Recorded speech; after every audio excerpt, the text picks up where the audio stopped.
της και προπονητή της, τον πρώην πρωταθλητή του Μίκους, το Φιλίδρα που είχε 8 μέτρα και 30 εκατοστά. Τελευταία γυμνάζεται μαζί του. Στέλλα η Ρολεδάκη που ετοιμάζεται για τρίτη προσπάθεια. 4-20 το έχουν περάσει η Σκαφίδα του Ολυμπιακού και η Εμμανουήλ του Πανιωνίου. Καλό! Το περνάει η Κλεδάκη. Μπράβο της. Κάνει ατομικό ρεκόρ. Μπράβο της Λεδάκη.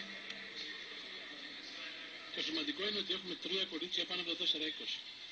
Και ένα ακόμα. Και η Νικόλ Κυριακούπουλου που έκανε 4-55 φέτος.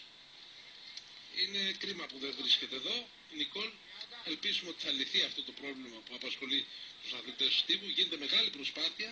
Όχι μόνο τους αθλητές του Στίβου, τους αθλητές όλων των ερασιτεχνικών αθλημάτων της Ελλάδας. Γίνεται πάντως προσπάθεια να λυθεί και θα λυθεί. Είναι θέμα χρόνου.